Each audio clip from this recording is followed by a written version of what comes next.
House Bill 126, Inmate Housing Amendments, Representative Jeremy Peterson. This bill was heard in law enforcement with a vote of 5-4-2. Representative Peterson.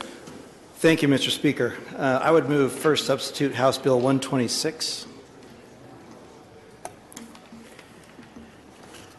Motion. That motion's in order. The motion is to move first substitute House Bill 126. Would you like to speak to that motion? Yes. After spending some time with the Department of Corrections, we were able to identify common ground on this issue, and this substitute entails their recommendations. Thank you. Motion before us is a motion to substitute. It is to move first substitute House Bill 126 under Representative Peterson's name. Discussion to the motion to substitute. Seeing no lights, I'll place the motion. All those in favor say aye. Aye. Those opposed say no. Rule that motion passes. The bill is substituted, and before us, Representative Peterson. Thank you, Mr. Speaker. First substitute House Bill 126 provides an opportunity for us to improve our corrections system, and mainly through the halfway house system. Presently in the state, we have 4 halfway houses in Salt Lake County and 1 facility in Weber County, and that is it. What that's done is it's provided some problems for inmates coming through our system in reintegrating into our communities. And so what the bill contemplates is realigning the bones of this halfway house system so that the facilities are much smaller and spread out across the state so that inmates can be closer to their family support networks while still receiving the treatment and benefiting from state resources that are at these facilities.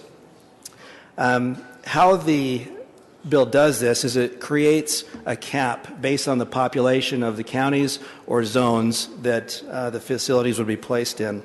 It increases the potential number of beds in our entire system slightly by about 7%, and it prevents via this cap, via a percentage cap, the number of beds that can go in any one place so we don't have disproportionate or lopsided placement of these facilities.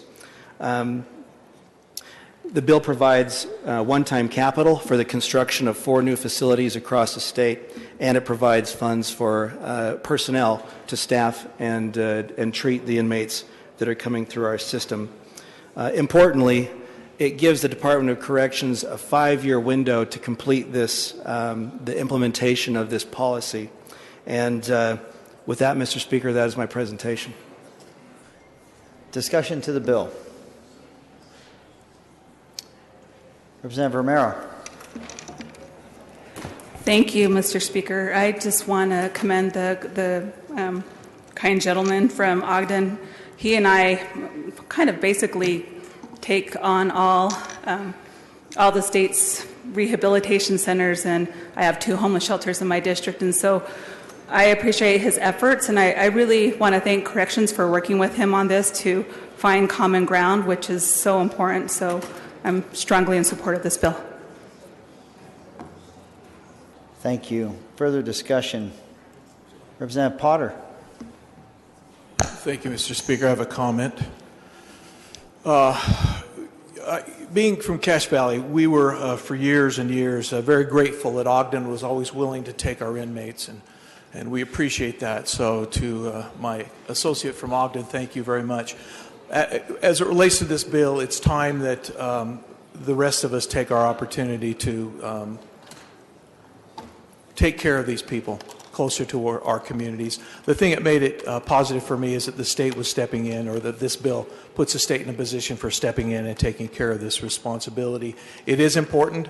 The time I served in local government in Cache Valley, there was always a push from a group of people to have the city and the county fund these types of facilities, and we always pushed back because it was a serious financial burden for us. But in this situation, I think this is the right step in the right direction, and the communities involved should step up. It's the right thing for those who have been incarcerated. Thank you. Thank you. Further discussion. Representative Hutchings. Thank you, sir. Just a quick comment to the bill. I want to echo a little bit of what Representative Potter just said. and also compliment the sponsor on his willingness to work with corrections. Over the last few years with justice reform and moving the prison, Rio Grande recently and all that, corrections has had a lot going on. And anyway, the sponsor has been great at keeping us updated and working with corrections on trying to find kind of a middle ground, a workable ground. Philosophically, I'm 100% in favor of this idea. In fact, the sponsor and I have talked about this for quite some time, and he's been extremely passionate about it for a long time. We've just got to make sure that logistically we can get it done. It's a pretty big lift. Anybody who had the joy and thrill of working on the Prison Relocation Authority recognizes that people don't line up to come and offer a spot for a halfway house in their community. So it's going to take some incredibly hard work to get this done. It's a massive philosophical shift, but it's in line with some of the other things that we've done. And I just again needed to voice that, you know, logistically it's going to be complicated, and I appreciate the sponsor making some modifications so that there's some time to be able to make the changes that are necessary and to be able to get the right facilities, and then now we just got to figure out how to get it funded. So thank you, sir. Thank you. Further discussion. Representative King. Thank you, Mr. Speaker. Will the sponsor yield to a question or two? Will the sponsor yield to a series of questions? Yes. Proceed. Thank you. One of the concerns that's been expressed in terms of having halfway houses in just one or two cities or counties throughout the state is that individuals upon their release from the halfway house are more inclined to congregate in that city or that county, and there's concern that that's not fair or productive. My question to you is there any data that indicates how likely it is that individuals who are in halfway houses upon their release will stay in that community as opposed to go back to a community where their family is from or where they are from? Yeah, Mr. Speaker, there is a study from Weber State University in our county that shows that 20% of the inmates that came to Weber County from somewhere else have stayed in the community.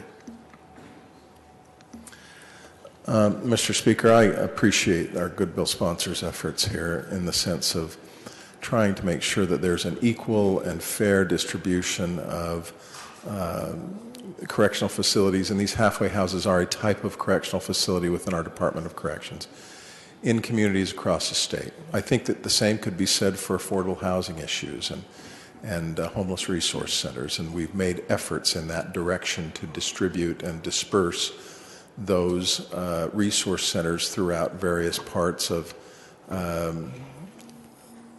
places other than just one city within the state. That's a good thing. And so I want to express appreciation for the bill sponsor.